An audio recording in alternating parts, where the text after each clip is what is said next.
திரு ஸ்ரீராம், அதிமுகங்கிற இன்னொரு கட்சி மீது இல்லை கூட்டணி வைக்க போற கட்சி மீது பாஜகவுடைய இவ்வளவு அழுத்தங்கள் குறித்தும் பேசுபொருளாகவே இருந்துட்டு இருக்கே, இது குறித்து பாஜக ஏதாவது யோசிக்கிறாங்களா?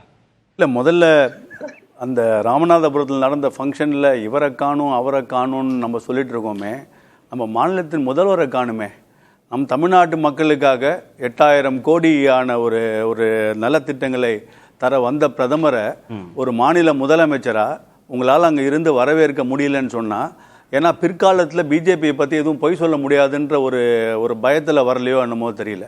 அதுவும் அந்த நீலகிரியில் இருக்க திறந்து வைத்த அந்த ஹாஸ்பிட்டல் கூட அது மத்திய அரசாங்கத்தோட அந்த ஹாஸ்பிட்டல். ஸோ இருக்கிற எம்எல்ஏவெல்லாம் உடனே முக்கியமான முதலமைச்சரை காணும் நம்ம ஏன் கேட்க மாட்டேங்கிறோங்கன்னு தெரில.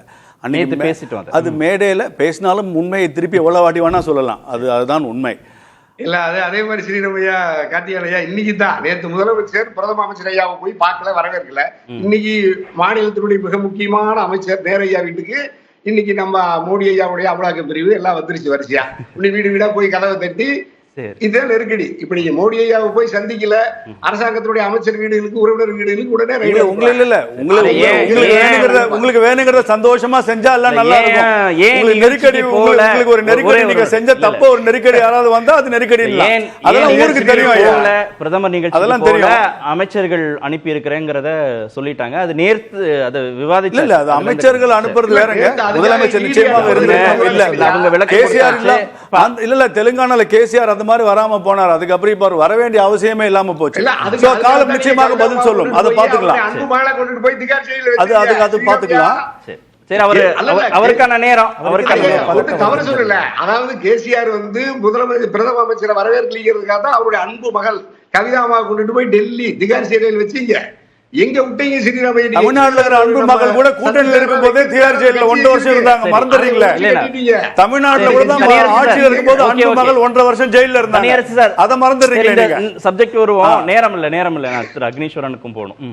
நீங்க கேட்ட கேள்வி பாஜக தான் திருப்பி அதிமுக கண்ட்ரோல் பண்ணுதுன்றீங்களா? அப்படிலாம் பேசுபொருளா வச்சிருக்காங்க இல்லையா அவங்க? எங்க அது அந்த கட்சியில் இருக்கும் தலைவர்கள் நிர்மலா மேடம் அவர்களை பார்த்தாலோ நமக்கெல்லாம் என்னங்க பிரச்சனை, அவர்கள் என்ன பேசுறாங்க, எது பண்ண போறாங்க, அது கொஞ்சம் நம்ம இன்னும் 1 வருஷம் இருக்குங்க ஆட்சிக்கு.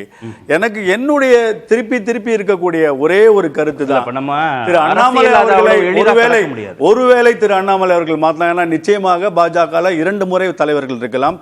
தலைமை பொறுப்பு குடும்ப கட்சியில் நிரந்தரமாக தலைவராக இருப்பதற்கு இன்னும் 1 முறை நிச்சயமாக அண்ணாமலை இருக்கலாம்.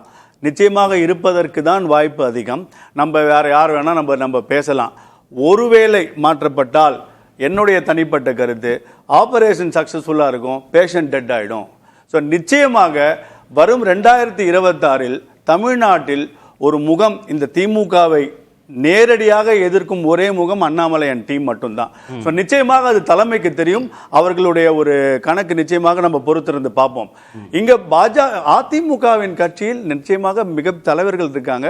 அவங்களுக்குள்ள குழப்பத்தை சாதாரணமானதுன்னு எடுத்துக்கிறீங்களா? என்னங்க, திரு செங்கோட்டையன் டெல்லிக்கு போறதும், திருமிகு நிர்மலா சீதாராமனை திரு செங்கோட்டையன் நீங்க சந்திக்கிறதும், திரு கேசி பழனிசாமி திரு நிர்மலா சீதாராமனை சந்திக்கிறதும், அந்த சந்திப்புகள் நடக்குது இல்ல, அது நமக்கு என்னன்னு கேட்டீங்க. அந்த சந்திப்பை குறித்து ஏன் பேசுகிறோன்னா, அரசியலில் நடக்கிற சந்திப்புகள் ரொம்ப முக்கியமானது. இந்த சந்திப்பு நடக்கலைன்னு சொன்னால் அதுவும் ரொம்ப முக்கியமானது. சந்திப்பு நடந்துட்டு அந்த சந்திப்பை வெளிக்காட்ட வேண்டாம்னாலும் அது முக்கியமானதாக இருக்குது. இது மாதிரி அரசியலில் நடக்கிற ஒவ்வொரு நிகழ்வுகளும் முக்கியமானது.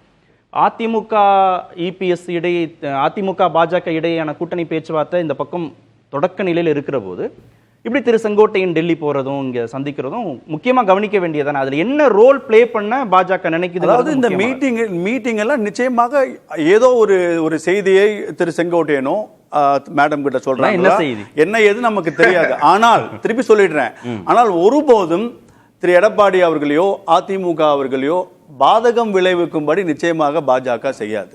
ஆனால் ஒருத்தர் நான் உங்களை பார்க்குறேன்னு ஒரு மூத்த தலைவர், ஒரு எம்எல்ஏ, அவர் இப்போ இருக்கக்கூடிய எம்எல்ஏ சொல்ற போது முடியாது என்று எந்த ஒரு அமைச்சராலும் சொல்ல முடியாது. ஏன்னா அவருடைய பிரச்சனையை பேசக்கூடிய விஷயம் இருக்கலாம். திரு செங்கோட்டையனுக்கும் திரு இபிஎஸ்க்குமான முரண்பாடுங்கிறது வெளிப்படையாகவே தெரியுது. திரு செங்கோட்டையன் திரு இபிஎஸ் குறித்து பொதுவெளியில தான் பேசுறாரு. திரு செங்கோட்டையன் இபிஎஸ் குறித்து பேசுறாரு, இபிஎஸ் செங்கோட்டையன் குறித்தும் பேசுறாரு. சட்டமன்றத்தில் அவங்களுடைய நடவடிக்கைகள் பரஸ்பரம் எப்படி இருக்குங்கிறதும் தெரிகிற போது இந்த சந்திப்பை பாஜக ஊக்குவிக்குது, பாஜகவுடைய தலைவர்கள் வந்து தனித்தனியாக சந்திக்கிறாங்கிற போது அது ஒரு ஏதோ ஒரு சந்தேகத்தை வந்து தோற்றுவிக்க தானே. நீங்க ஒருவேளை இன்கேஸ் அவர் வந்து கம்ஃபர்டபுளா ஃபீல் பண்ணி அவருடைய இந்த அரசியல் சூழ்நிலையை பத்தி பாஜக கிட்ட சொல்லலாம். அதை பாஜக ரிசீவ் பண்ணி கேட்டுக்கலாம். அதை எப்படி கம்யூனிகேட் பண்ண போறாங்க திரு எடப்பாடி அவர்கள் நம்ம கொஞ்சம் வெயிட் பண்ணி பார்க்கணும். அதனாலேயே பலவீனப்படுத்தி கொங்கு மண்டலத்தில் திரு செங்கோட்டையனை முன்னிலைப்படுத்தும் நோக்கம் பாஜகவுக்குலாம் இல்லை. நிச்சயமாக இருக்காது. நிச்சயமாக அதுவும் இன்னைக்கு வந்து ஒரு இலக்கு, முக்கியமான இலக்கு திமுகவை அகற்ற வேண்டும். அதுக்கு எவ்வளவு எல்லாரும் ஒற்றுமையாக இருக்க வேண்டுமோ அந்த ஒரு நிலைப்பாடு, அந்த ஒரு கோட்ல போவாங்களே தவிர இதை ஊதி பெரிதாக்குவர்கள் நிறைய பேர் இருக்காங்க. அந்த முயற்சியை செய்து கொண்டுதான் இருப்பார்கள். திரு ஆர்கே, அந்த பாயிண்ட் லாஜிக்கல் தானே. திமுகவை ஆட்சி பொறுப்புலேருந்து அகற்றணுங்கிற அந்த ஒற்றை இலக்கு தான் இப்போ அதிமுக தலைமையிலான கூட்டணி பாஜக போய் சேர்வதற்கான ஒரு சாதகத்தை உண்டு பண்ணிருக்கு. ஆமா, இந்த நிலையில இதுல ஏதாவது ஒரு சின்ன குழப்பமோ முரண்பாடோ வருவதை வந்து ஏத்துக்க முடியாது தானே. அது அவங்களே விருப்பப்பட மாட்டாங்க. ஏன்னா திரு தனியரசு சொல்றாரு, கொங்கு பகுதியில திரு இபிஎஸ் உடைய செல்வாக்கை கொஞ்சம் மட்டுப்படுத்தி திரு செங்கோட்டையனை கொஞ்சம் முன்னிலைப்படுத்த பாஜக நினைக்குது அப்படின்னா அது அந்த கூட்டணிக்கு வீக்கா தானே போகும். இல்ல, அப்படி நடக்காது இல்லையா. இப்போ வந்து நிறைய பெர்மிடேஷன் காம்பினேஷன் வந்துட்டு இருக்குது. இப்போ அமித்ஷா வந்து இவரை சம்மன் பண்ணதாக ஒரு வருஷன் இருக்கு, அதாவது செங்கோட்டையன் வாங்க என்று அழைத்ததாக ஒரு வருஷன் இருக்கு. இன்னொரு வருஷன் வந்து செங்கோட்டையனை வந்து நிர்மலா சீதாராமன் மூலமாக ஒரு அப்பாயின்மெண்ட் கேட்டாரு, அதனால அவங்க அமித்ஷாவை சந்திக்கிறதுக்கு ஒரு அப்பாயின்மெண்ட் கேட்டாரு, அதனால கொடுத்தேங்கிறதுக்கு ஒரு சந்திப்பு குறித்து புகைப்படங்கள் எதுவும் செய்தி ரிவீல் ஆகவே இல்லை. அந்த திரு அமித்ஷா திரு செங்கோட்டையன் சந்திப்பு. ஆமா, ஆனா சந்தித்தாங்க, 40 நிமிஷம் பேசினாங்கிறது எனக்கு தெரிஞ்ச அளவுக்கு உண்மையாகத்தான் இருக்கிறது. அப்போ இந்த மாதிரியான ஒரு சந்திப்பினுடைய தேவை இருக்காங்கிறது நாம எல்லாம் வியப்போட யோசித்து கொண்டிருக்கலாம். ஆனால் அமித்ஷா தரப்புல இருந்து அங்கிருந்து அவர்கள் வந்து ஒன்றும் ரிலீஸ் பண்ணவில்லை, படம் ஒன்றும் ரிலீஸ் பண்ணவில்லை. அப்போ என்னை பொறுத்தளவுல நிச்சயமாக ஏதோ ஒரு விஷயம் வந்து கன்வே பண்ணியிருக்காரு.